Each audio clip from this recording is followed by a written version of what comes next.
Okay. All right. Welcome to the April pre-Easter meeting of the Western North Carolina Asheville Users Group. Today we have a presentation by Dan. I'll let him introduce himself in regard to that. Nice full group today, so looking forward to it. And don't want to waste any time. I know people have places to be on this holiday weekend, so Dan, I should mention everyone should probably turn their camera off to conserve bandwidth and minimize distractions as well as mute yourselves. But Dan, take it away. Okay. All right. My name is Dan Calloway, and it is April the 4th, 2026. And this is, as Brent said, the Western North Carolina Linux Users Group Asheville. And let me go ahead and start the screen share to get the presentation going. Now, can everybody see it? We can. All right. Okay, so the purpose of this presentation is I'm going to show you guys how you can build your own ADS-B receiver at Broadcaster. I don't know how many of you are fond of aviation or aircraft or want to be pilots. I'm one of those.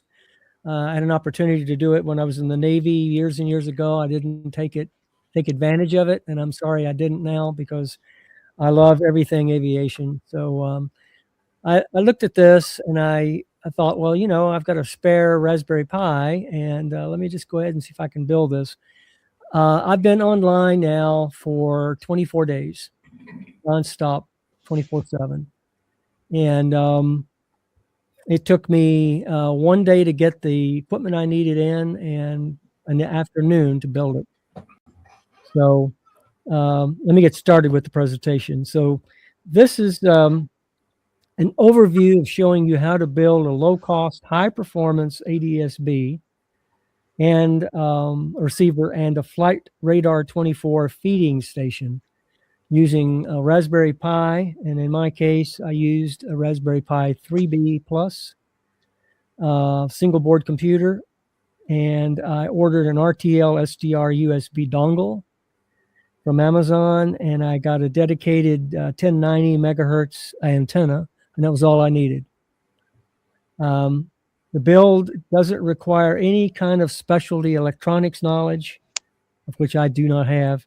And the total cost of the project is under $130.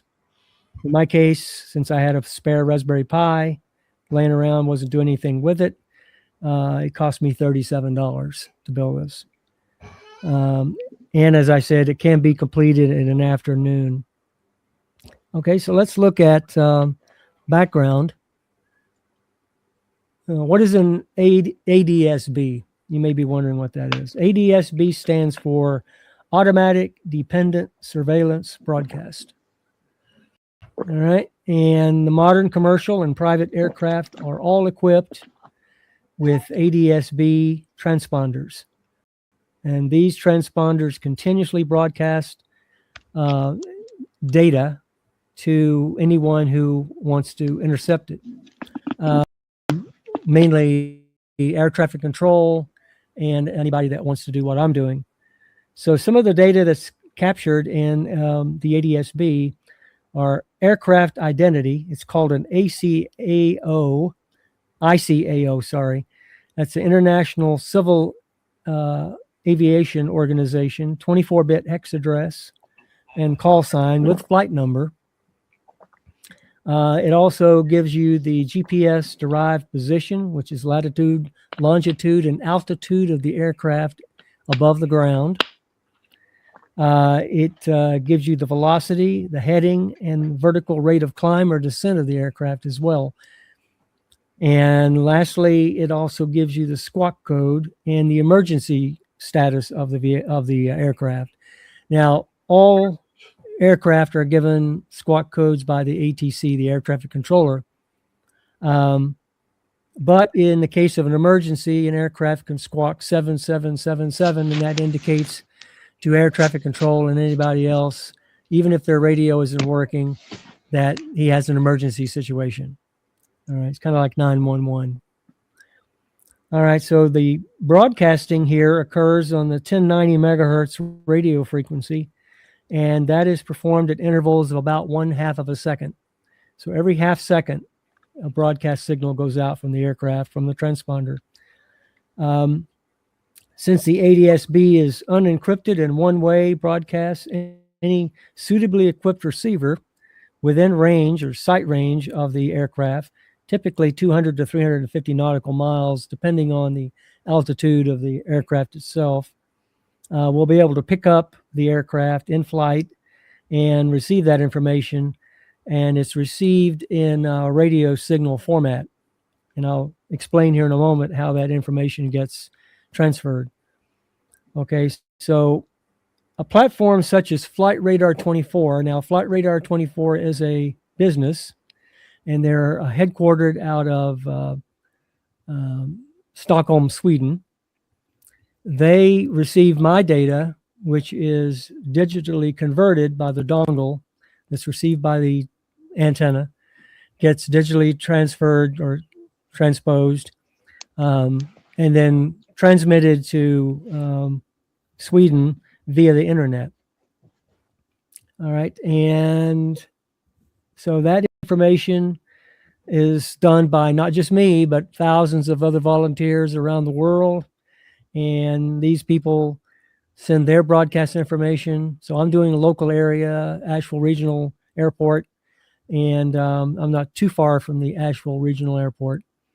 And so my information gets thrown in with all the other data that other people put up to Flight Radar 24, and then anybody with an account on Flight Radar 24 can see what I see.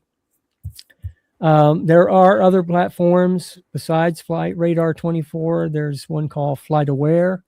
You may be aware of that. Let me grab something to drink here real quick. My mouth is dry. And then there is a third one that I'm aware of called ADS-B Exchange.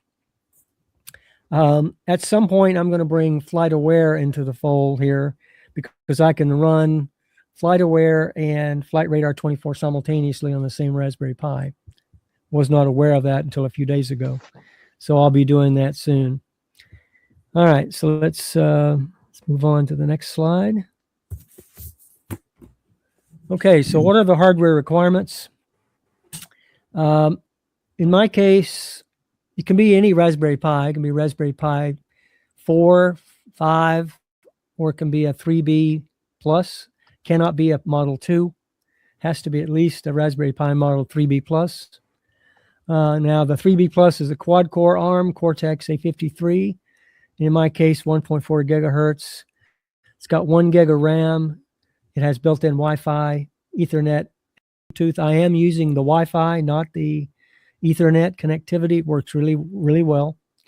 It has a 40-pin GPIO, and the 3B Plus offers ideal performance. It's got a good performance to power balance. This is what I like about the 3B Plus. That's why I chose it. And the cost of that Raspberry Pi, if I recall, was somewhere around, I think I paid $35 to $45 for it. It's just a bare board. Okay, the other thing you need is you need an RTL-SDR USB dongle. The RTL portion stands for Realtek. The SDR stands for Software Defined Radio. And of course, you know what USB is. It's a dongle that you connect into the USB port of your Raspberry Pi. And to that dongle, you connect the antenna. All right. And in my case, it's an SMA connection, which means it's a mini coax. It's not a standard coaxial connection. The lead is about, I would say, 20 inches long. So it connects to the dongle, to the Raspberry Pi, and then I mount the antenna. I've got it mounted inside the house, but it's at the window, and so it's able to see the sky, and so I'm getting pretty good coverage doing that. Now, if I mounted it on the roof or in the attic, which I can't do because I live in a townhouse apartment, I would get much better reception probably and go much further out than I do. All right, so the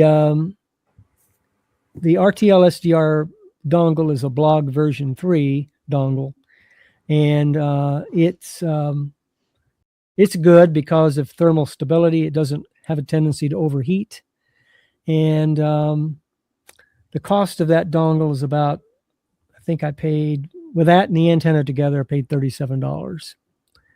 So the dongle by itself is about $20. So the antenna is about 15. You also need a 1090 megahertz antenna, which I purchased from Amazon, and the dedicated ADS-B band antenna is approximately 5 to 7 dB gain, and it's a perfect antenna for this kind of project. You can build your own quarter wave ground plane antenna if you know what you're doing. And there is some information I'll put in the show notes of this presentation that will point you to a blog where a guy shows you exactly how to build your own DIY quarter wave ground plane antenna. The reason I mention that is because it's superior to what I'm using, and so you would get better coverage. All right, let's move on to some other things here that we need. We need some other supporting items such as a coaxial cable. If you want to use a regular coax instead of the mini coax, you can get an adapter and do that. And then you can run coax outside up to a pole or whatever you want to do, up to the roof. You'll need a micro SD card, minimum 16 gigabytes in capacity, class 10, A1 rated. I'm using a Samsung Endurance Series SanDisk Endurance. It's recommended for 24/7 operation. I think I paid about $8 to $15 for it. You'll need a power supply for the Raspberry Pi, which is a 5 volt, 2.5 amp power supply. And the reason for that is you're not going to get very good coverage if you don't have power for that Raspberry Pi at all. And it's actually not going to work. And so anyway, the other thing that you might think about getting is if you're in a high density area for electromagnetic radiation devices, you might want to think about getting a low noise amplifier. It's called an LNA filter, and that's another $20 to $40. So as I mentioned, the total cost for this build is about $130. All right, so let's move on to the next slide, and this is the software stack. So all the software that's used in this project is open source. None of it's proprietary. It's freely available. Following components apply here. We've got the Raspberry Pi OS Lite 64-bit. I'll show you that here in a moment, how I did it. Now, you all are probably familiar with the Raspberry Pi OS Lite 64-bit. I'm using a custom version of it, and I'll show you why here in a moment. Another thing that you're going to need is a dump 1090 mutability and a dump 1090 FA decoding engine. Okay, and that's in the dongle itself. And what that decoding engine does is it reads the raw IQ data from the RTL-SDR, and it demodulates the 1090 megahertz signal, decodes mode S, and then it digitally transcribes it or transfers it so that you can then capture the digital data and send that via the internet to Stockholm, Sweden, to Flight Radar 24. By the way, Flight Radar 24, the name comes from Flight Radar 24/7, so that's why the 24 is in there. Dump 1090 mutability, that's an original community fork, widely used, well documented, and dump 1090 FA is a flight aware version, a fork of dump 1090.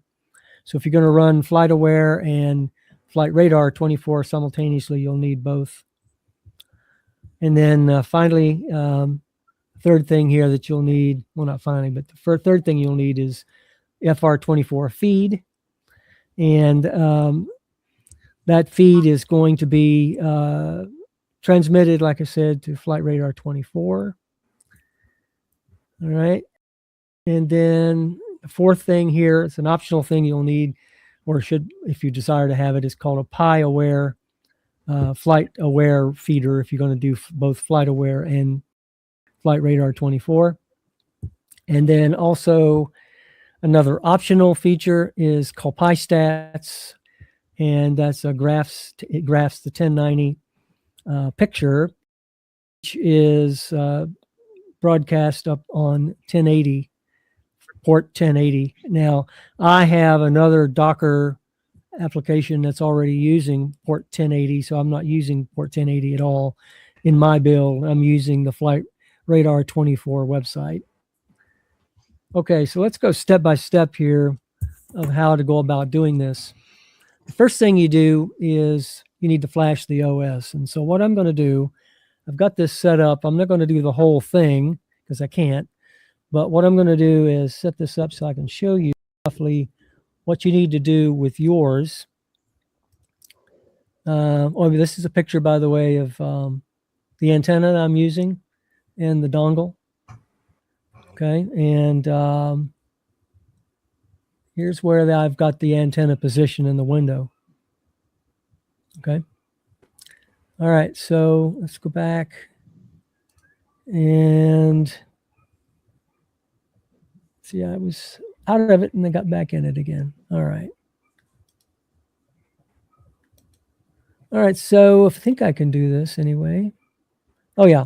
All right, so what you need to do is you need to download, I'm running a Debian-based system here. It's MX Linux.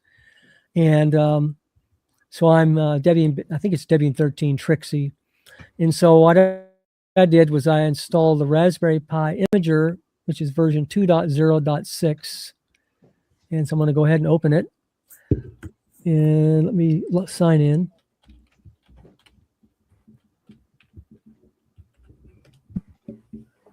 All right, so here we are, and this is version 2.0.7, sorry.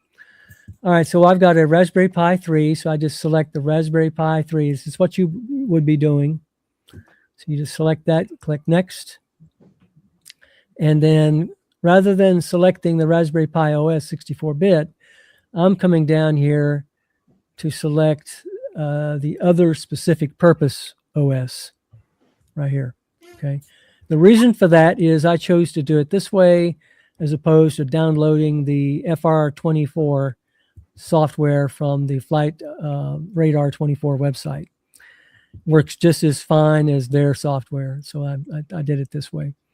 So I click this, and then I come down and I select the ADS-B feeder image. All right, this is compatible with any platform that uses ADS-B data in a digital format. So I select it, and then I select the version 3.0.8, and then I click Next, and then I come down and I select the mass storage device that I'm got hooked to my system, which is 119.1 gigabytes. So I select that, and now what I highly recommend you do is do not bypass the customization section. All right, so here you can give your host name, whatever you want to give it. I call mine Flight Radar 24-5, and then click Next. The capital city here of where I'm located is Washington, D.C. The time zone is America, New York. You can change it if you're in a different time zone. The keyboard layout is US, and I click Next. Username I chose is Data Pioneer. I gave it the password. I'm going to leave it blank here because I'm not really setting this up. I'm just doing the dummy. If it'll let me leave it blank. Then I'm going to click Next. All right, now here's the part you need to pay attention to. I used Wi-Fi. All right, so I have my Wi-Fi set up with two bands, the 2.4 gigahertz and the 5 gigahertz band. The 5 gigahertz band is Hardy, and the 2.4 gigahertz band is Laurel, hence Laurel and Hardy. So I put in Hardy here, I put in the password for Hardy and I confirm it. And then I click next. And then I enable SSH. That's very important because you'll want to be able to get into your Raspberry Pi, especially if you're using Wi-Fi. So make sure that's activated. And in this case, I'm using not a public key, but password. So I select that, click next. And then I click the write button. It'll start writing all that information to the micro SD card. All right. So when that's completed, well, let's go back to where I was. All right. So first thing is to flash the OS, as I mentioned, and do the advanced options. And then the second step is to log in and in the system state. So approximately after 60 seconds or so, after you've powered on the Raspberry Pi, you can SSH into the Pi using SSH space. And then in my case, I use the IP address of the Pi, which is 192.168.1.30. And I don't have to use a port. Okay, so, and then I SSH into and I update all the packages. So I use sudo apt update, ampersand, sudo apt full upgrade, and then the -y switch. And then I reboot using the sudo reboot command after it's completed. Everybody knows what the ampersand is, right, for that command? Anyone not know what that means? Okay, I'm going to assume you know what it means. All right, so step 3 then is to install the RTL-SDR driver and then to blacklist the DVB-T, okay? So the RTL-SDR chip is normally claimed by the Linux DVB-T television driver. I've never heard of it, but there is such a driver. And this must be blocked before the SDR software can access your system. All right, so you install the RTL-SDR tools using the command that's shown on the screen. I'm not going to read that off. This presentation will be available for you to go back and look at that. Then you blacklist the conflicting driver by using the command that's shown there as well. And then you plug in the RTL-SDR dongle and reboot using sudo reboot. Then you verify that the dongle is recognized by using the command, which is RTL_test-T, and it should show your device without errors. Okay, that's important that you get no errors here. There's a troubleshooting section later on in case we do have errors. All right, step 4 is to install and configure the dump 1090. And so what you would do is you install the dump 1090 mutability by using the command that's shown there. That's sudo apt install dump 1090 mutability -y. And then during the installation, you select yes when prompted, or ask if the dump 1090 should start on boot. You definitely want that to be yes. Then you verify the operation by opening a web browser, and you can go to port 8080, the IP address of your Raspberry Pi. But as I mentioned, I've got port 8080 in use, and so I go to the Flight Radar 24 website instead. All right, within a few minutes, the antenna is going to be connected, and Flight Radar 24 in Stockholm, Sweden is going to see you're online. All right, so you want to review the message rates and view the statistics. I'll show you that screen here in a moment. And as I mentioned, the rates are somewhere around 300 to 1,200 messages per second. So that's quite a few messages being received.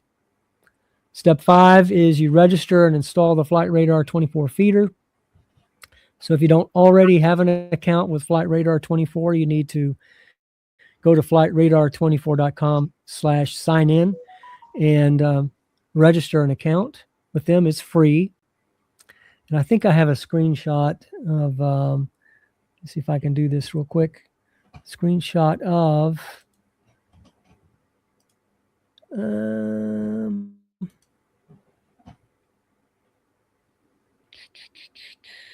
don't know what happened to it, so I'm not going to mess with it. Okay, so the free subscription is free, so you don't have to worry about that. And there are other subscriptions. I think I'll find it here in a moment.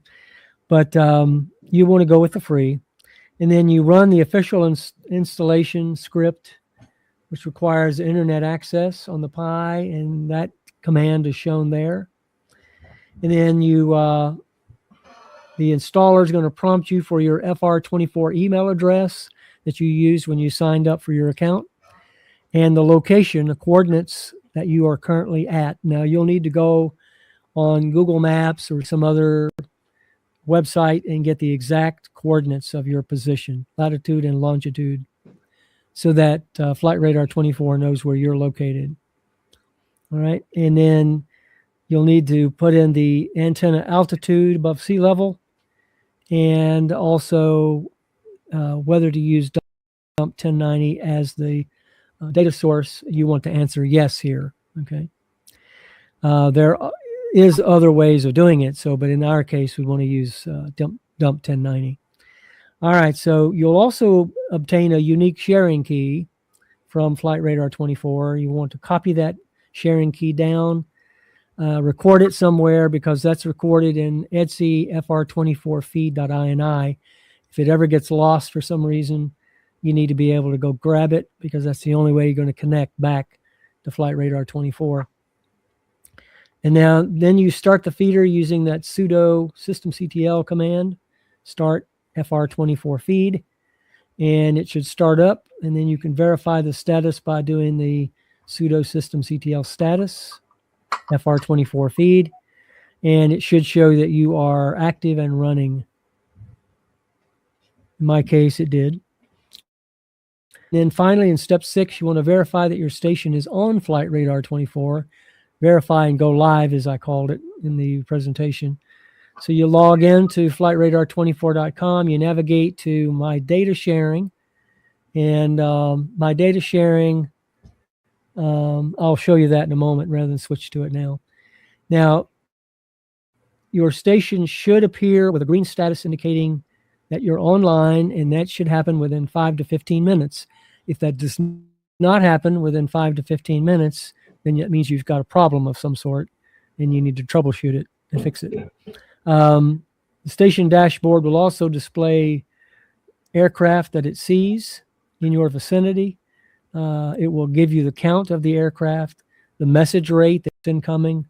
It'll tell you the receiver range. In my case, it's about 50 nautical miles with my antenna, which isn't too bad since it's installed in a window.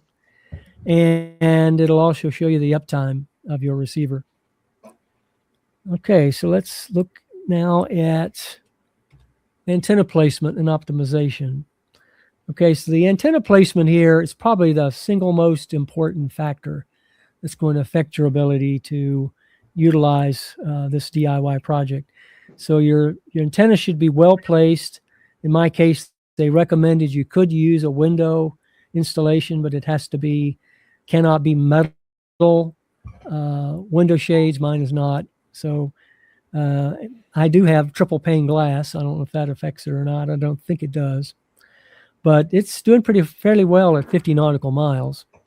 And I see roughly 400 to 500 planes a day with my antenna. All right, so as I mentioned, the antenna placement and optimization of that antenna is your primary concern. You want to get good height on the antenna. Rooftop is ideal. Attic placement is also ideal.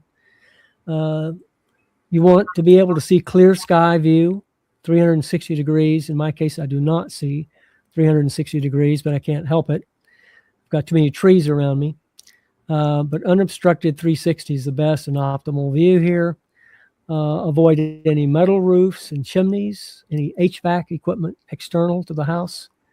You want to keep the coaxial cable. If you've got to run to your antenna, you want to keep it as short as possible, because for every 10 feet or so, you lose 3 dB of gain in your antenna. If you do have your antenna outside, you want to make sure you have weatherproofing tape for the coax so that it doesn't get water ingress into the antenna itself. And then the 1090 megahertz band filter, if you've got that, insert that between the antenna and the RTL-SDR dongle. If you're doing that flat plane antenna, you'll see this in the description of how to go about doing that. All right, so let's go on to the next one. So what are you going to see? All right, so you're going to see live data output from your project. And in my case, it's shown to me in a web browser on the Flight Radar 24 website. You're going to see, if you're using port 8080, you're going to see local dump 1090 web interface, which probably looks really nice. It's going to show you real-time aircraft positions plotted on a street map. It's going to show you any aircraft details such as call sign, ICAO address. It's going to show you altitude of the aircraft above ground. It's going to show you the speed above ground of the aircraft in knots. It's going to show you the heading currently of the aircraft is taking. It's going to show you what squawk signal it was given by air traffic control. And it's going to show you the total message count. Signal strength is also going to be revealed here in your output. And as I mentioned, it's going to automatically refresh every second, transmits every half second. All right. And so for aircraft tracked simultaneously, you're going to get 5 to 40 plus, depending on number of aircraft in the area and the altitude of the aircraft. Maximum reception, again, is going to be between 150 to 350 nautical miles. With my setup, I only get 50, and that's probably pretty good. If the aircraft is above 30,000 feet, you'll get better reception. All right, and then you're going to get anywhere from 300 to 1,500 messages per second in modern traffic areas. Surface traffic, if you're using MLAT, which is something called multilateration. I opted out of multilateration. That's one of the questions you are asked. I said no. I wish I had said yes, because what multilateration allows you to do, any aircraft above 45,000 feet, you'll be able to pick them up as well, and you won't need to use transponder signal. You can use radar. All right, and then you also get flight radar 24 ranking. My ranking right now is pretty high, believe it or not, even though I only get 50 nautical mile range. And as I said, I believe I'm in day 24 of my service. Okay, and so I think the troubleshooting for common troubleshooting issues are here. I'm not going to go into great detail here, but I will say if you don't have any aircraft appearing, you need to check the dongles to make sure it's seated properly. You need to rerun that test to see if it's being detected. Make sure you've blacklisted that DVB-T, because if you haven't, that'll be an issue for you. You may have very few aircraft in your area, fewer than 5. And in my case, I usually have more than that in my area around the actual regional airport. I'm not, like I said, not too far from the airport. I'm in East Asheville. Okay, and then if the dump 1090 doesn't start, it gives you steps on what to do there.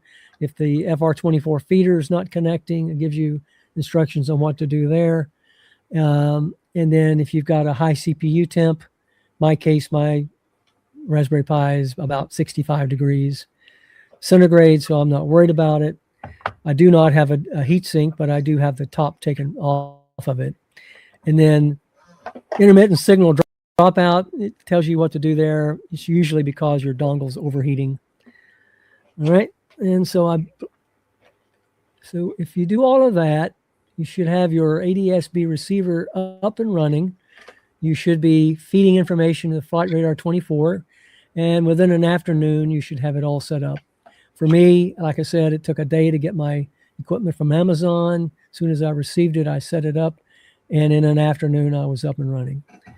So here the build cost again is $130 or less. The setup time is about 2 to 4 hours from unboxing to you got live data being fed to Flight Radar 24, and then your data improves coverage for everybody, and they take advantage of it worldwide.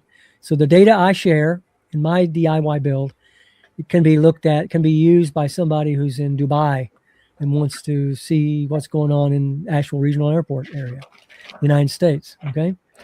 All right. So that's the presentation.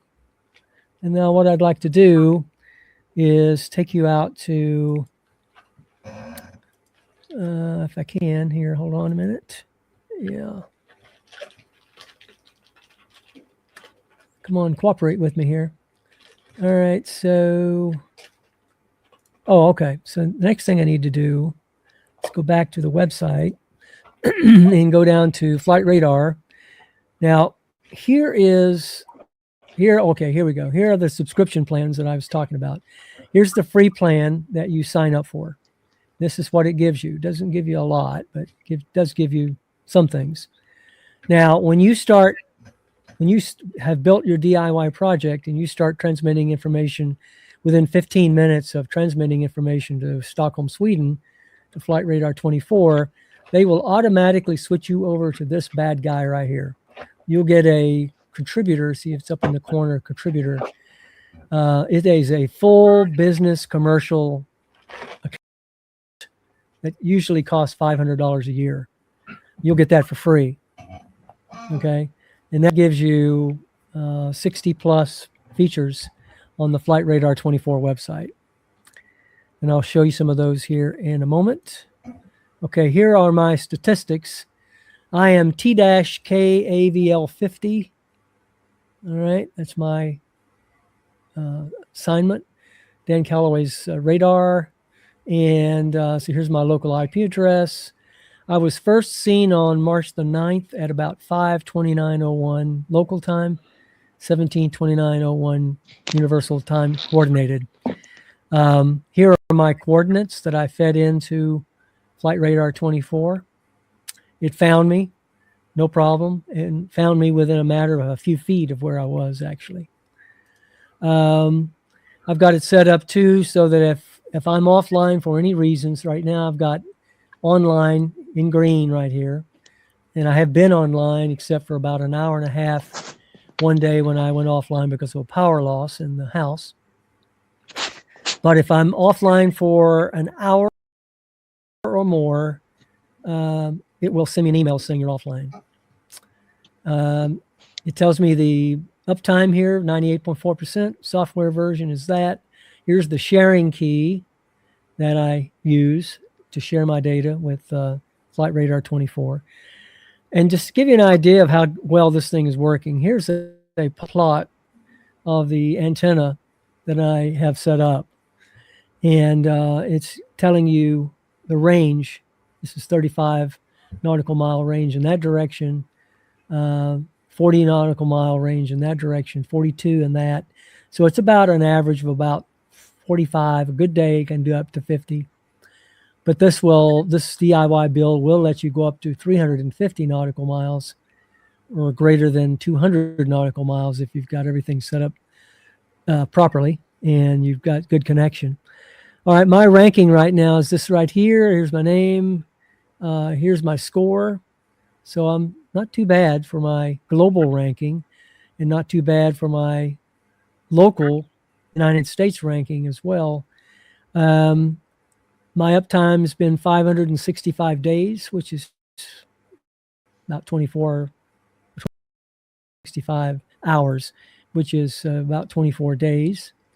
The max range that I've sent out to with this antenna is 54 nautical miles.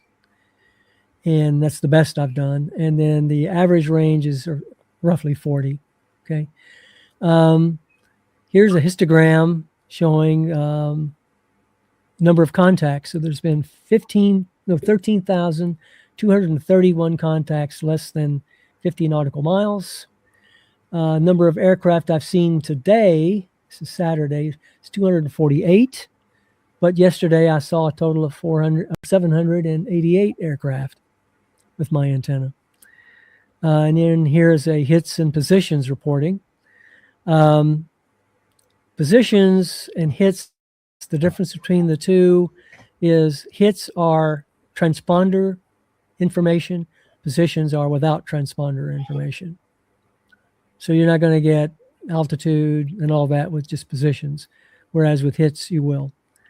All right, and so here's the daily availability for the last 7 days. And number of aircraft 248, positions reported 12,611, maximum distance of 42 today, and number of hits reported 42,862. All right, and then finally, let's go out to the flight radar map. And so this is what the map looks like. Let me go out to let me click on Flight Radar 24. And with my account, of course, I do not have any advertisements, which is another good thing. Now, you can use the scroll button on your mouse to scroll in or out. Okay. Here I am. This is the Asheville Regional Airport right there. So I've got a lot of stuff around me. If you click on it, it tells you the conditions going on at the airport right now. It says it's raining. It's 18 degrees Celsius. The wind is at 8 knots at 190 degrees. And then here are some of the latest events. Here are some latest takeoffs from the airport. Here are the latest landings at the airport here. You can click on those and it'll give you more information. All right, and airport statistics, and you've got all of that as well. What I wanted to show you here, so this is one aircraft that's in the vicinity. Let me go way in out here so I can go way in rather to this particular aircraft that's coming in. So it's coming in probably bypassing the airport. If I click on this guy, it's going to tell me that this is a Southwest Airlines flight 2122 that's coming from Pittsburgh and flying to Atlanta. So it's going to bypass the Asheville Regional Airport and land in the Atlanta International Regional Airport. It's been in flight for 47 minutes, and it has another 30 minutes remaining in flight, distance of about 277 kilometers before it reaches Atlanta. It's a Boeing 737, 7H4. Here is the registration number for that aircraft. Here's the serial number. Here's the age of the aircraft. Here's the country of registration. It is a passenger aircraft. Currently, it is flying at an altitude of 34,775 feet GPS and 33,500 or 450 bare altitude. I think that has to do with sea level. All right, and it is in a descent right now because it's coming into the airport in Atlanta, descending at 960 feet per minute on a track of 220. If I want to follow this, well, it's actually traveling 451 knots over the ground. If I want to follow the guy, I can just click the follow button, and it puts him in the middle of the screen, and it keeps him in the middle of the screen. And I can watch him come all the way into the airport and land in Atlanta. I can do that for any aircrafts in the area. Now, if I hear an aircraft over my head, I can go to this screen right here. I can click on the aircraft. You notice the aircraft disappeared right there. That comes and goes. I'm not quite sure why, but it happens. Anyway, make a long story short, I can hear an aircraft, and if it's in the general vicinity of the regional airport, I can click on it and it'll tell me exactly what it is, where it's coming from, where it's going to, what altitude it's flying, et cetera, et cetera. Now, there is an app for the iPhone. I don't think there is one for the Android, but there's one for the iPhone. I've got it. And the neat thing about it is I can go outside. If I hear an aircraft over my head, I can hit the FR button on the app, hold the iPhone into the air in the direction of the sound. A little box will pop up. I bring the phone back down to me. I click the box with my finger, and it pops up and tells me what aircraft it is that's over top of me, and gives me all the information about that aircraft, where it's headed, altitude, how fast it's flying over the ground, etc., what direction it's going, etc., etc. Now, I can go to other areas of the world. I'll show you that. So if I want to go, let me show you this first. This is a lot of information here that you can take a look at. But if I want to go, say, to flight by route, flight by airline, airport flight history by country. So if I want to look at country, I can click on that. And if I want to go to Belgium, look at flights by, in the country of Belgium, I can go to Brussels Airport, and this will should take me there. Oh, show on map. Click show on map, and that will zoom me into Brussels Airport, tell me all about the airport over here. I can zoom into it or zoom out of it, and I can see all the aircraft. Right now, there isn't anything going on around Brussels, it looks like. Not quite sure why, but there isn't anything showing up. But anyway, that's pretty much, I could get into a lot more detail, but the presentation would be a lot longer. That's pretty much the cut and dry of my project.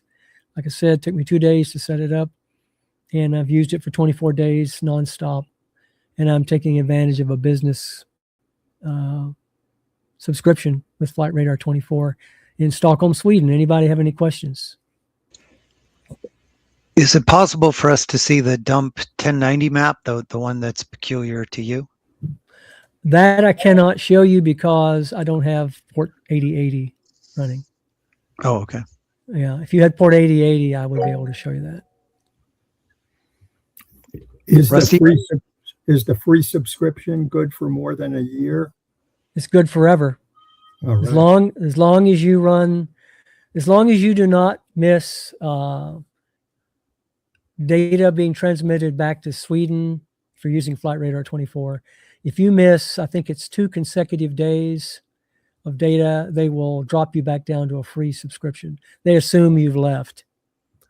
If you lose a few hours, or you have a power outage for a day, it's not going to matter.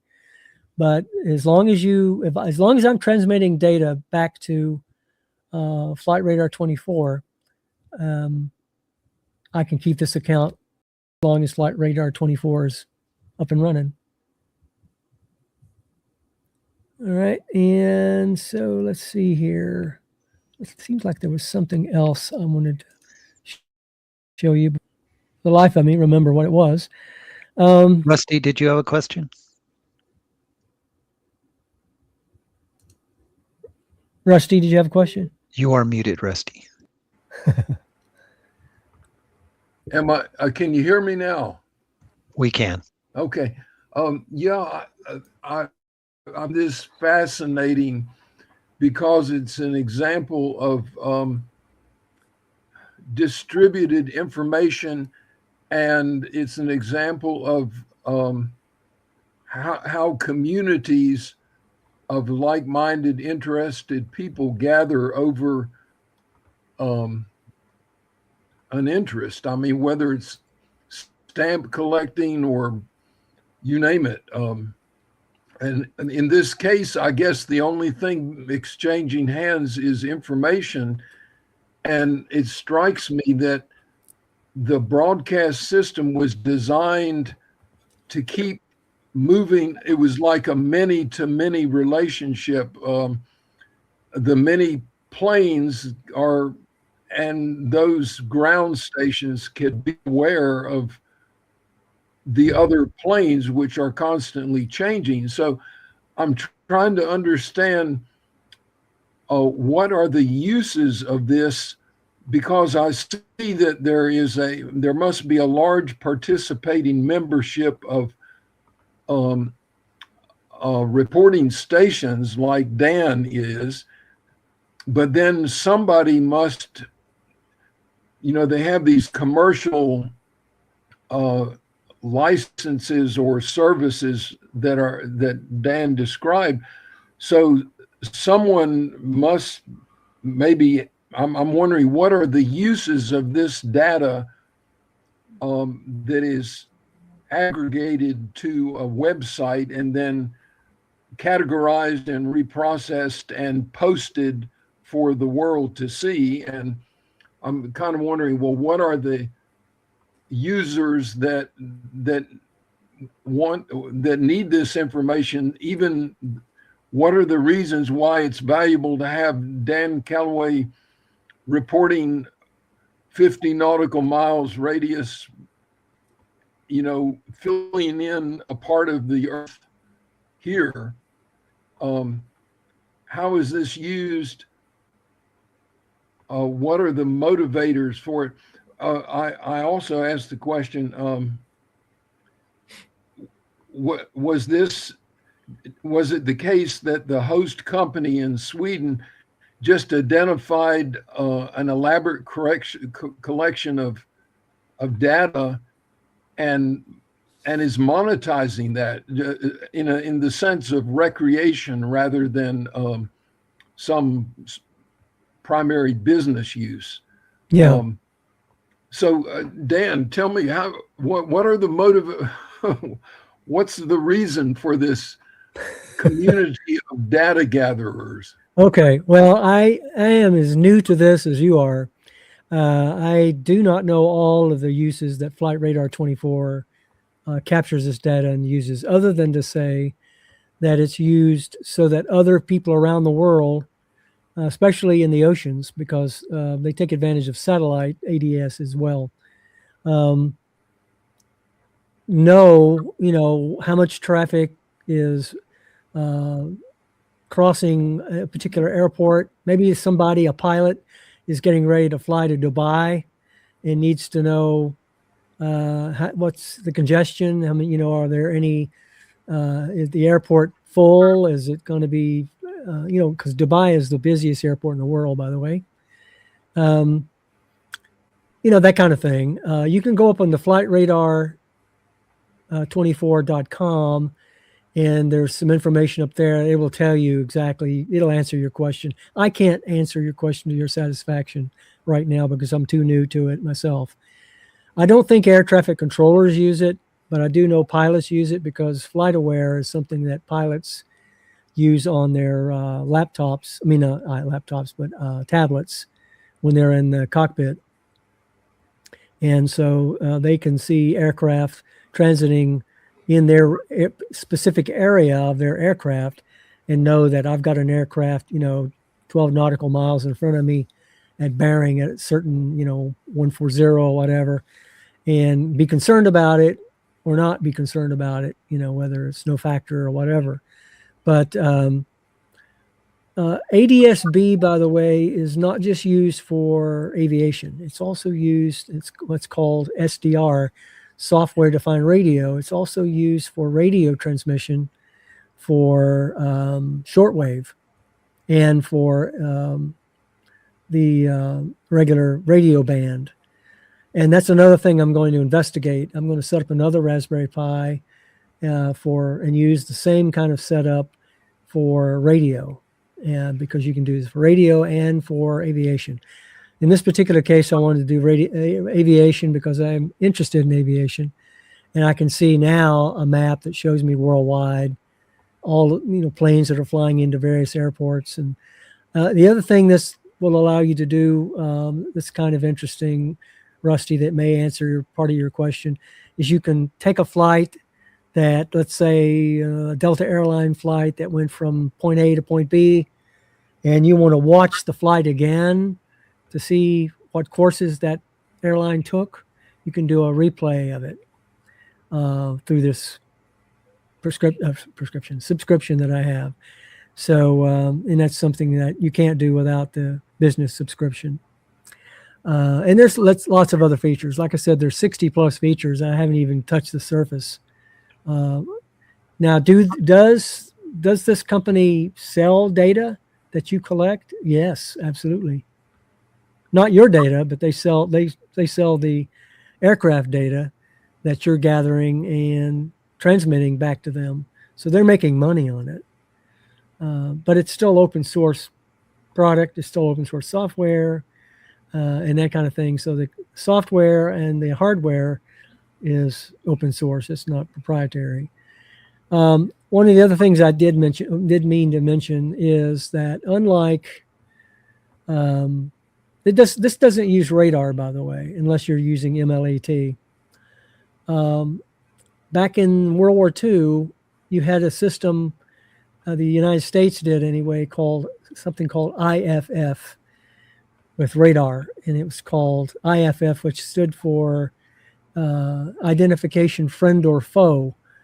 And what that was your aircraft sent out a signal that when the radar hit your aircraft, if your IFF signal did not indicate you were a friendly, then you were a target. Okay? That whole system has been replaced by the transponder system that the FAA now uses. Most aircraft, I say most, not all aircraft around the world, well, especially the United States with the FAA, are supposed to use transponders. They're required by civilian aircraft. Some military aircraft and some other aircraft, drones and gliders don't use transponders. But pretty soon, every aircraft in the air, regardless of what it is, will be using a transponder. That's coming. So that transponder is something I capture. It comes in as a radio signal to the antenna, and then through the dongle and the Raspberry Pi, it gets converted to digital data and then gets sent back out via the internet to Flight Radar 24 or Flight Aware. Okay. Dan, I think. I'll mention. Go ahead. I find it it's an interesting phenomenon. The concept of a distributed community of observers, and I think back to the thing called the Civil Air Patrol, which Right. Was back in the days when the air was not as filled with so many flights, but you know. That visual identification was the whole modus operandi. Well, I'll tell you, Rusty, like I said, Dubai is the busiest airport in the world. And when I went over to Flight Radar 24 and homed in on Dubai, there were so many aircraft that looked like bees in a hive. So I had to zoom way in order to individually identify a particular aircraft. That's how many aircraft were flying around the airport. I don't know how the air traffic controllers keep up with it.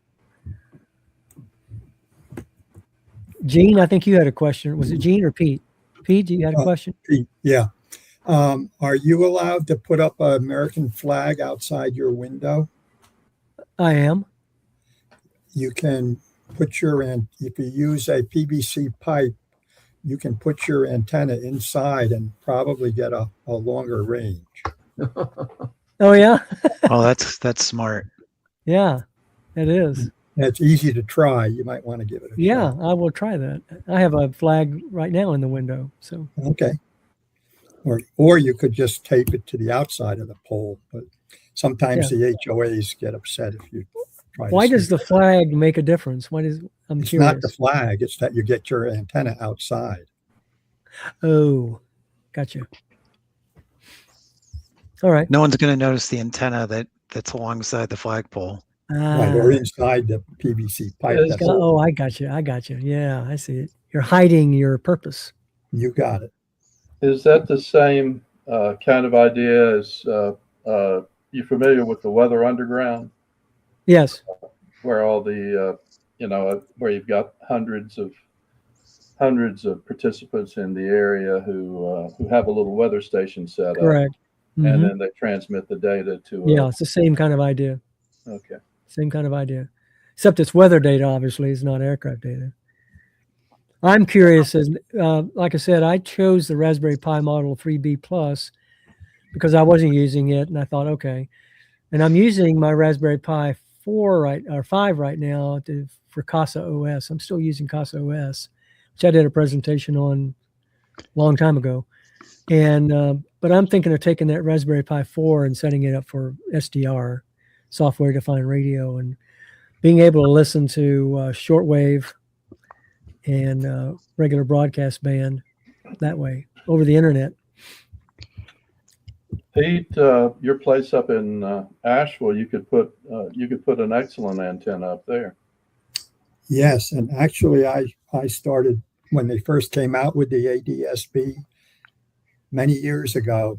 It was developed for use in Europe because they were switching to digital TV broadcasts, and they were going to use that to allow the older TVs to still receive a signal. Mm-hmm. But they wound up selling so many for other uses. I think that became the main reason that they still make them. I'm not sure. I mean, everybody has digital TVs now. You don't have converters anymore. So that's probably the only reason that ADS-B is still available to us. One other thing I forgot to mention, this is important for you guys if you're interested in building this. I spent $37 for my project, okay? But you can build this project absolutely free. And the way to do that is if you go up on Flight Radar 24's website, they have information with videos on how you can request hardware and software from them so that you can set it up yourself at no cost to you. What they will do is they'll ship you an antenna, which is much longer than mine, and a receiver box, which is much better than the dongle and Raspberry Pi configuration. That receiver box takes care of the Raspberry Pi dongle combination, and then the antenna is one that you can mount on a pole, okay, with a coax. They send you, I believe they send you 100 feet of coaxial cable. They send you all of that for free. You have 1 week to set it up. If you can't get online in 1 week, then you have to return it. Okay, so you got to know pretty much what you're doing to request it. But no pressure. Absolutely free. And I think it's a week. It might be 2 weeks, but I think it's a week. You have to have it up and running within a week's time. That's all I got. Well, thank you, Dan. That was really good. So you're welcome. Presentation. Yeah, thanks, Dan. Before we move on from that topic, I do want to say that everyone should have one of these. Like, these are just for the price you pay for them, and you don't need to run them on a Raspberry Pi. You certainly can, but you can just plug them into your laptop, throw an antenna on it, use some open source software, and you can run this software on Windows. It doesn't have to run on Linux, but right. we're here. So or Mac. we're yes, right. So you can, anyone can play with these. These are good gifts for any like tech-minded, relative. These are just, and one thing I did with them, I initially just started I'm not a huge aviation guy, but you got to do that at least once, right? So I did the dump 1090 thing, and I couldn't get much signal here, but I took the laptop to the top of the ridge and got a lot more. So I'm like, okay, that works. Okay, but I'm kind of bored of that. But then I just started looking through the frequency. Of course, you can get FM radio broadcasts. You can get various, shortwave was mentioned. You can listen to all the crazy religious channels on shortwave, which is what a lot of shortwave is. I didn't find any number stations. I wish I had, but no. But you just look for things, and you'll find some things that are clearly digital signals. You'll see, for one, you listen to it and it's noise for you, right? Or a pattern of beeps and bloops or something. But you'll even just see it on the waterfall graph. Oh, that looks digital after a while. And then you're like, okay, what digital thing uses these frequency ranges? And I found a paging protocol and was able to find a decoder for that paging protocol and realized that people are sending, basically protected health information over this protocol. And I ended up messaging a bunch of local health organizations about the things they ought not be doing, since it's adjacent to what I do for work. So that was a lot of fun. And then what was that you were holding up? This is the device. This is the That's the dongle. USB dongle. Mine is got a bit of an age to it. I think it's a V3. There are V4s out there, I think, or a V3G. There's something newer than this, Yeah. but this is very functional. They do get hot. When you mentioned a heat sink, was that for your Pi or for the dongle? It's for my Pi. Okay, because the dongles they warm up for sure. I don't know if it matters what frequencies you're doing or whatever, but especially if you're, not in a necessarily the coolest of space to begin with, they could definitely overheat. But yeah, I haven't used mine in a while, but there's zero regrets for this guy because I'll probably come back to it for some fun project. And there's the RTL. This is actually a creation of the RTL-SDR blog. They put this out. They have this made and sell it. And the RTL-SDR blog is full of fun ideas, many ideas that you would never undertake yourself because they're just crazy and complex and require skills that at least I don't have. But it is. It's a fun read for those inclined in that way. So that's my spiel on that. This was like what's that? I learned about it one day. I'm like, I can go buy this thing for, I think this was $30 and I got a couple antennas with it. Let's see if I can find one of them. There's this bigger one which has a lead, has a base, obviously. Got to put it in the frame so that extends, and of course your size is, the size of the antenna has to do with the frequency that you want to receive. Exactly. So you need to don't just make it as long as possible, make it as long as it's supposed to be for the right frequency. Especially when you're doing SDR for software defined radio. Right. So lots of fun. So anything else on this topic before we quickly go around the room for 40 minutes? Well, I'm just going to say I really enjoyed doing this because, our meeting was on the 7th of March, and by the 9th of March, I was up and running, easy to do. So if I can do it, you can do it. All right. Well, thanks again, Dan. We're getting some noise from somewhere. Yeah, I don't know where it's coming from. Yeah, when I start going around the room, I'll mute everyone other than the speaker. So I'm just going to give Dan a second to talk about anything else he has to say before we hand it on. So, Dan? Okay. I don't think I have anything else to talk about, Brent. I've spent most of my time working with this. I wanted to learn as much about it as I could so that I could be at least somewhat fluent. I'm no expert in it, but I've spent most of my time with this, and I haven't really done a lot with Linux in general that I can think of. All right, thanks. Wait, Brent, before you leave the topic, 3 or 4 years ago, I'll tell you a personal anecdote that involved Flight Radar 24. I live way out in the country, and every night around 10 p.m., an airplane would fly overhead and had a very loud engine on it. And we could not figure out who this aircraft belonged to or what it was doing. So I downloaded Flight Radar 24, and I could see the aircraft approaching and then fly over us, and clicked on the identification data, and it was Quest Diagnostics, the medical laboratory, and they run a kind of a milk run between Greensboro, North Carolina, and Knoxville, Tennessee. And that was the particular flight that was coming straight over my head. I don't want to drink that milk, Alan. Yeah. No, but then they would go from Knoxville, I think, to Johnson City, Tennessee, and down to Greenville. But it was a perfectly good use of Flight Radar 24. It solves a long-standing mystery for me.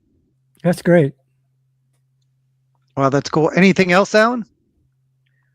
The other reason ADS-B, and Dan mentioned this, it's basically used for the flight control and for the pilot inside the cockpit is looking at his display and can visually see aircraft that they're crossing paths or getting in close proximity. And ADS-B also ties in with a system called TCAS. I think it's called Traffic Collision Avoidance System.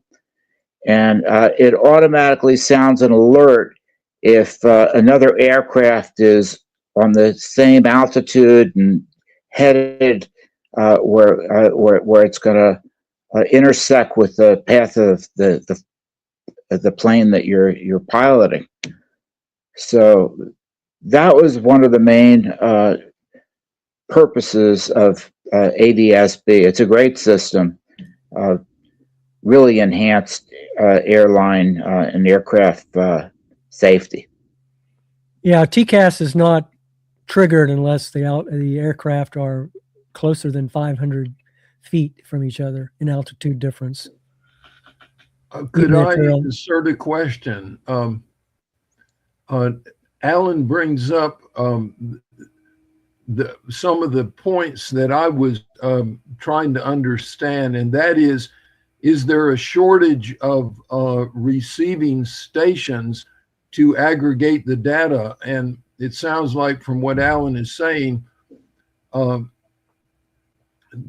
or others, or maybe in the following statement, it sounds like the contributors of data are also all of the moving objects. That is, all of those planes in flight which are broadcasting are also receiving, and as they are receiving, they are posting. So there must be some sort of centralized data warehouse for aggregating this someplace other than Sweden. So it sounds like the website and service in Sweden is just another, how would I say, another mode of distribution. Airplanes flying that broadcast also receive. The question is anybody is everyone processing with their onboard computer, or are they aggregating the data to a central server somewhere on a national basis or on a regional basis? Are there central servers that are aggregating this such that there is no need for, in other words, there's no blank spots in the landscape?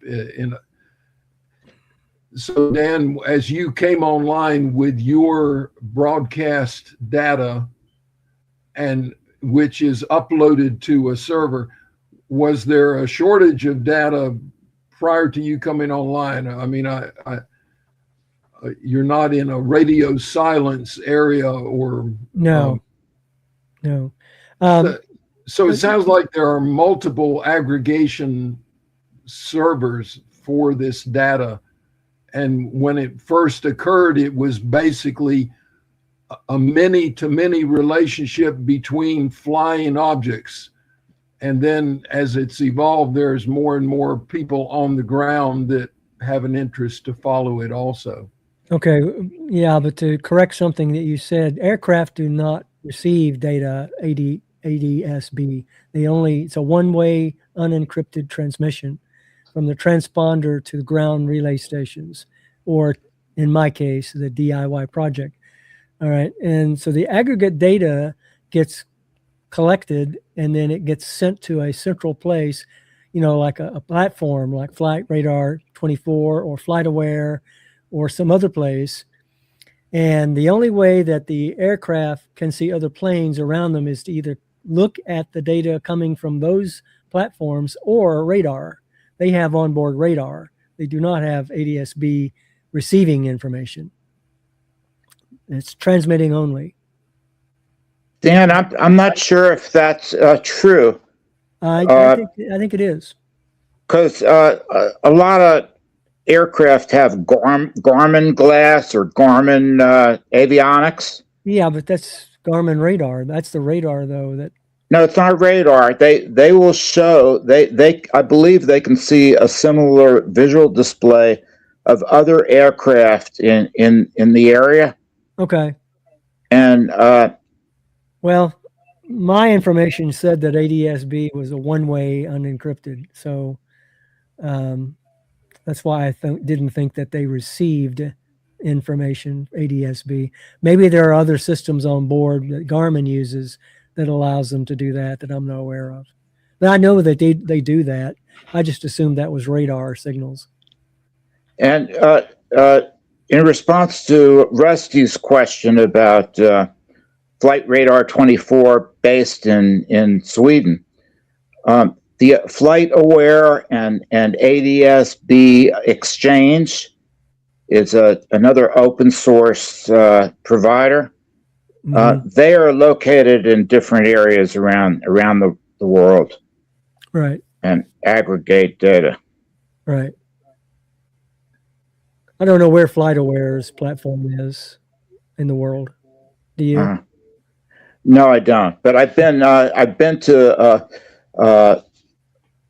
the ADS-B exchange, and that's an interesting website as well. And you can download their software and use it. It's similar to Flight Radar 24, right, and the others. Okay.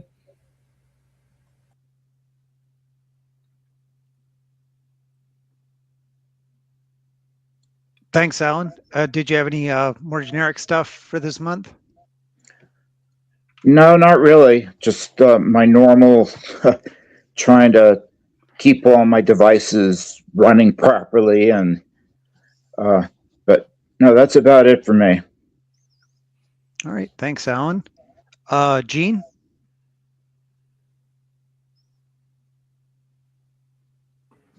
All right. I think we lost him. Huh? Am I gone? We got him. It's frozen. We can hear him just fine. Okay. I have been having fun with networking printers, but that's a Can whole you hear us, Gene? And but I'm kind of waiting for the new release of long-term support Ubuntu system, which is it's due in the around the end of April, I think. And it's called, I think, Resolute Raccoon, which Ubuntu is built on Debian, so it's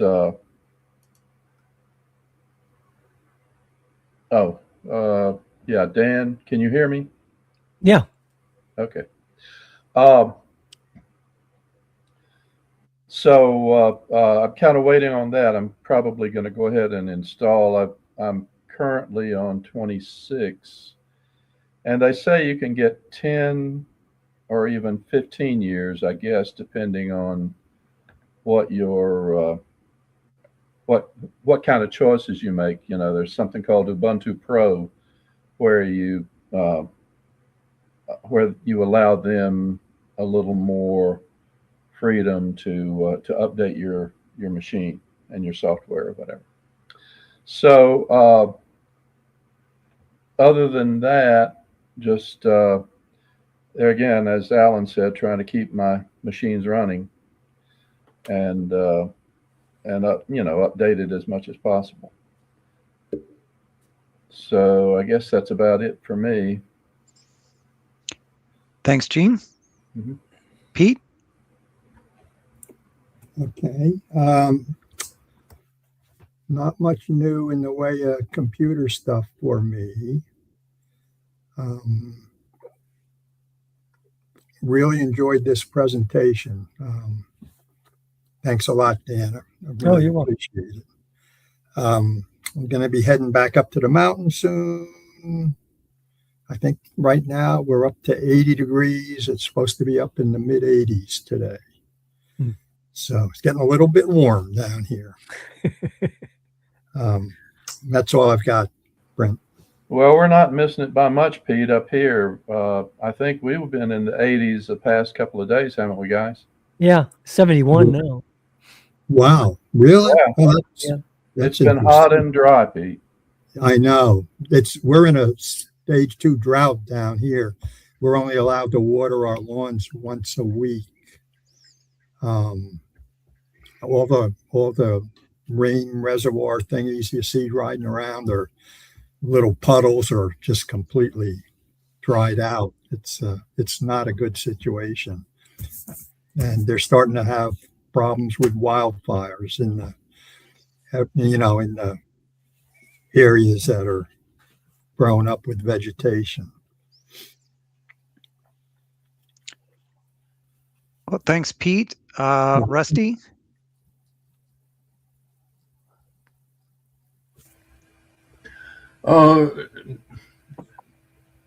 My news is that there's just always another little episode or anecdote of some AI interaction on one project or another. My primary AI companion, my only AI companion, is Gemini. I haven't bothered to try out any other platforms, but it just still is so amazing to me to have discussion about a graphical interface. Namely, I'm using Blender to model LiDAR surfaces that will be modified for landscape purposes and for purposes of house siding, foundation siding, so that you can see shadows, you can determine sunlight access in the spacing, all of these things. And it's just amazing to me to be struggling with the modeling and navigation tools, and to go to an artificial intelligence that is using language only we use no pictures. If you cannot describe it with words, you cannot submit your question, nor can you get an answer to the question except through use of words. Yet the ultimate thing that you're doing is clicking on icons, navigating to here or there on the screen, pulling down menus where the menu choice is, item number 8 on the list that has a sub menu that goes somewhere else. And it just amazes me the amount of help that you can get from a well-organized language model that is aware of a big volume of previous use of language. And I think of this, the immediacy of that access compared to the combined intelligence of a forum. Let's say if you go to a Blender forum where you post your problem and wait for someone to be benevolent enough to help you, it's just so totally different in volume of experience to be using a tool like this. And it all I can say is I'm just glad to have had a taste of it, and I keep coming back for more. Where it's going to take us for AI, I have no idea. But all I can say is it is such a useful tool, and I don't know whether I won't quibble on the meaning of whether you call it general intelligence or just applied intelligence that is like a powerful search engine. All I can say is it's extremely helpful. So that's all I have to say. Further on that, I was listening to the BBC this morning, and they had a segment on a kid in Orlando, Florida, and they were interviewing the kid's mother. He had gotten involved with an AI bot as a companion, as a girlfriend, and the kid is like 14 years old, and he ended up killing himself.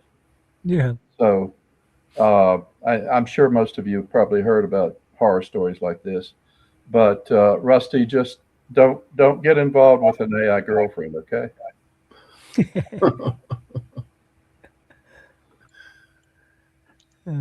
All right, thanks, Rusty, and thanks, Gene. Larry has mentioned that it is noisy where he's at, so he's not going to chime in. And Arnold, as always, is not joining in with the mic. And he did say what he's using. Where is it? Where did I just saw it? I saw it. Where was it? He's using Mint 22.3 with no issues. So good on him for that. I think he's the most productive, problem-free Linux user in the world, because I've never heard him report anything other than he's running his Mint without issues. As for me, not a lot going on the personal Linux world the last month. I've sort of been focused on more musical pursuits. I started playing trombone again for the first time in decades, and really enjoying the pursuit. One lesson I've learned far too late in life is, if you do something as a hobby, you don't have to be good at it. You don't have to have any real success if it's fun.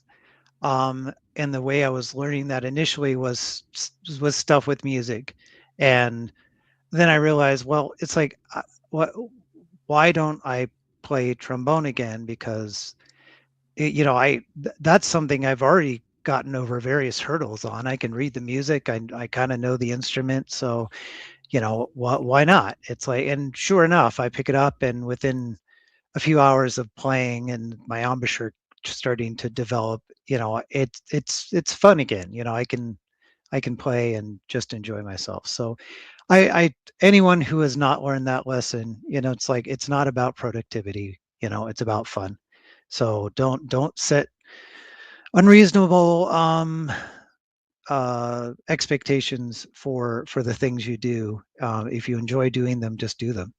And it's fine, and you're allowed to spend reasonable amounts of money on yourself to achieve those goals. That being said, my trombone was $55, so I think that's fine.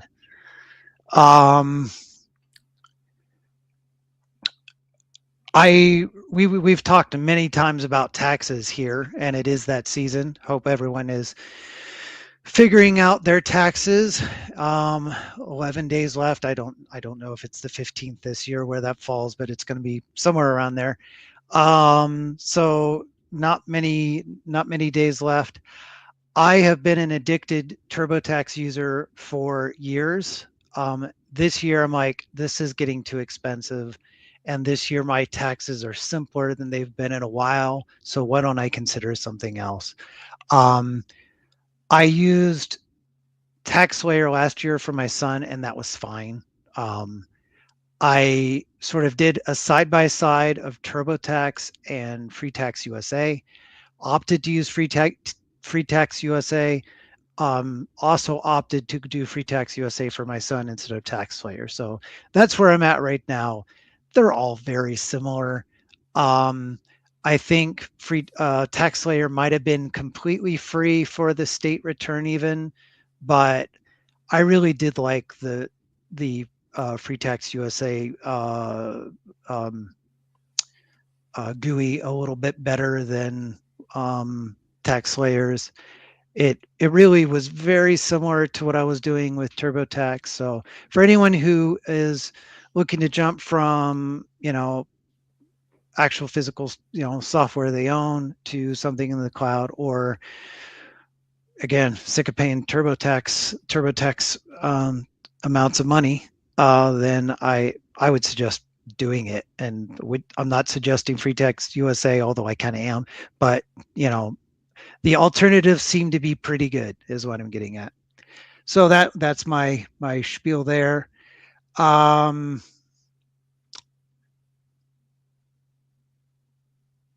Still using Debian at home without any real problems. Debian 12, I think, on this machine, so I could probably stand to update. Oracle Linux at work, which still, I hate saying that. I'm not a fan of Oracle, but there's reasons I'm using Oracle Linux, mainly the support of the patching product we have, which is, it's nice actually. My SIM, my security information events manager, is running on Oracle Linux now and gets patched without my intervention.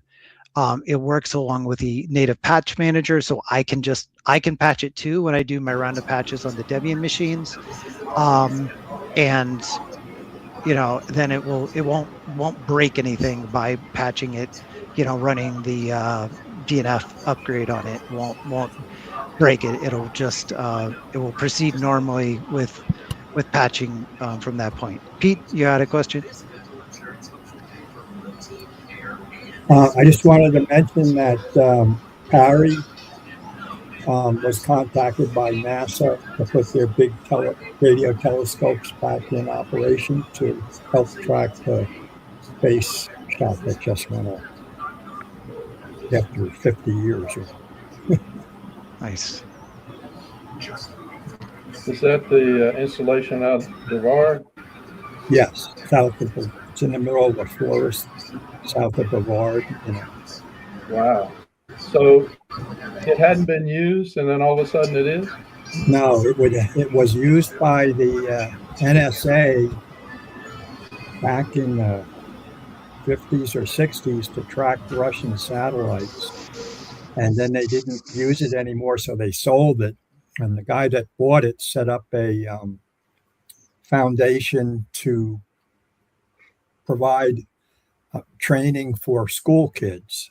And they set up all these programs, and schools all around Western North Carolina would bring their classes down and get to play with all this cool stuff. And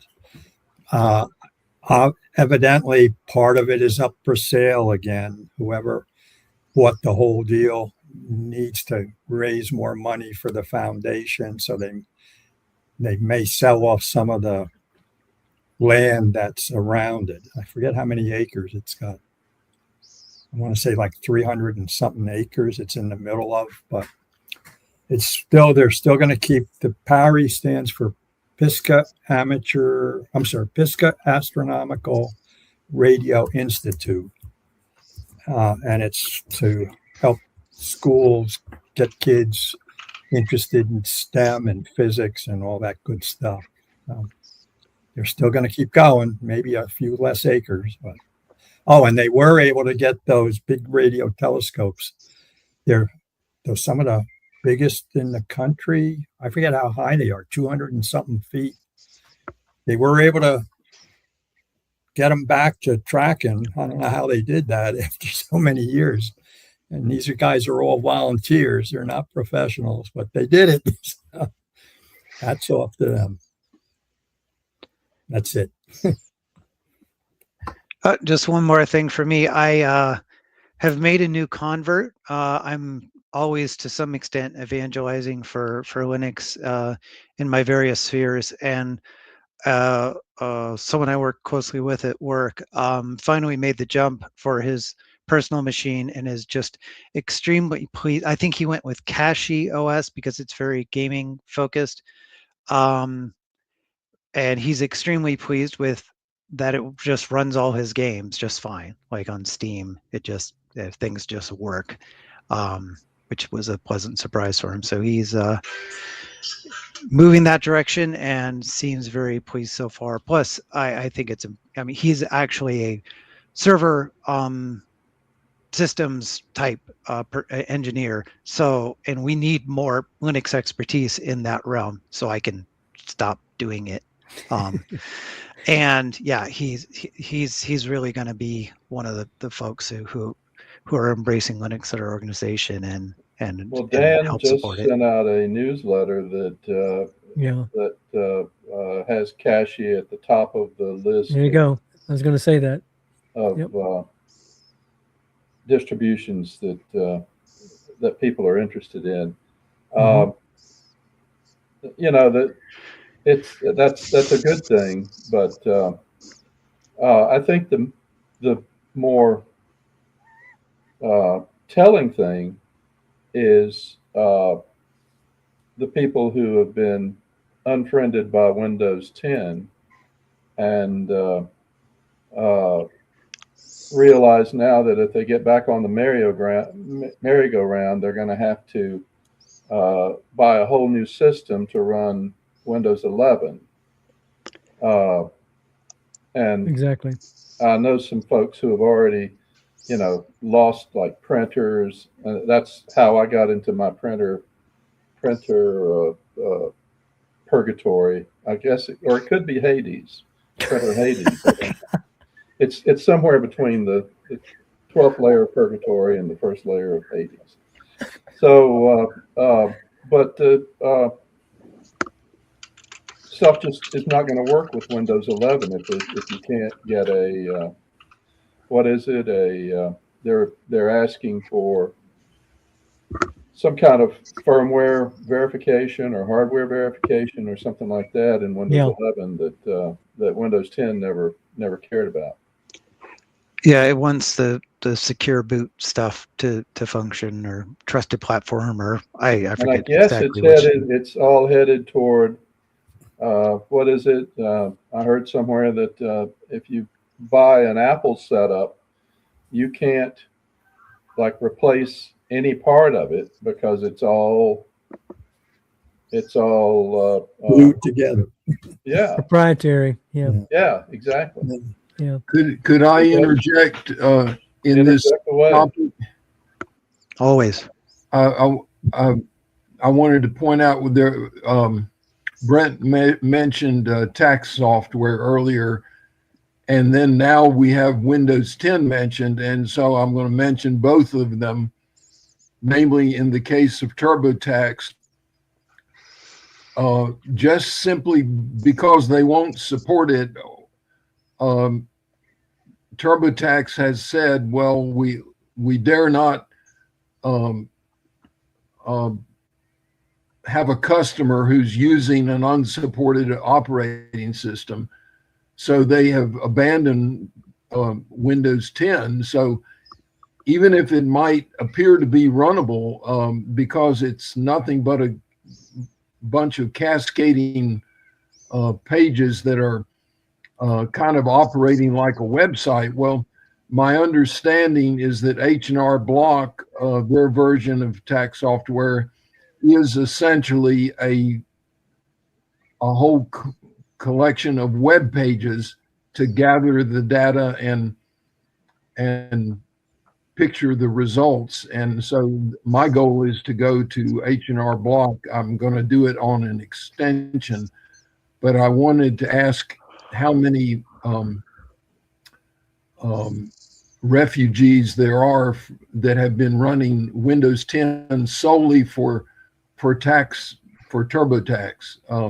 and among those that are refugees for that reason, what is the flight path to?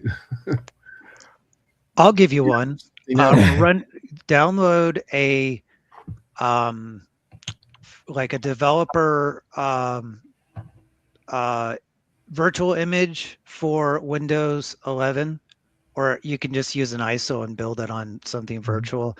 Don't register it because, I mean, you don't need to, right? you're using it in a very limited fashion. Yeah, maybe it's not 100% kosher, but it's fine. And run TurboTax inside that virtual, and and don't look back. That's what I would do. Are you saying to run a virtual operating system under Linux that is a Windows 11 image? I've been partial to VirtualBox, but you certainly could use the native virtualization in Linux, and QEMU, or it's been a while Birdman. since. Birdman. Yeah, there's various hypervisors and so forth.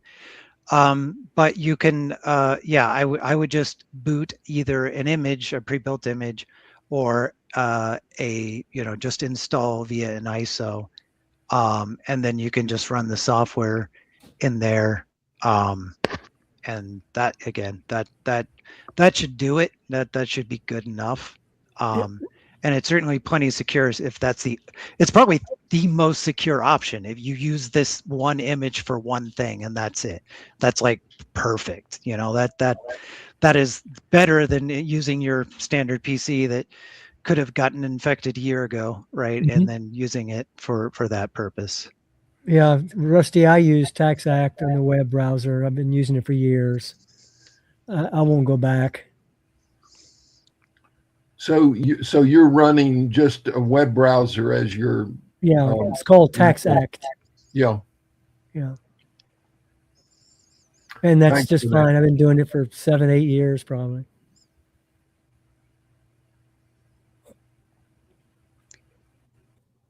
Anything else, Rusty? No, thank you. Just my small response to some of that. Yeah, it's always really irked me if you have hardware that otherwise meets your needs, that a software limitation is going to force you to buy new hardware. Yep. That's just bonkers, especially with RAM being what it is. This is not the time to buy a computer if you really don't need to. So that would be very, very, very frustrating if that's the case. Mm-hmm. And as far as Dan? Yeah, I just wanted, if you're not finished, go ahead and finish. Yeah, I was going to say, I think gaming could easily take a turn, so that especially if there's some, generally drivers have not been as good on Linux as they have been on other platforms, on Windows generally.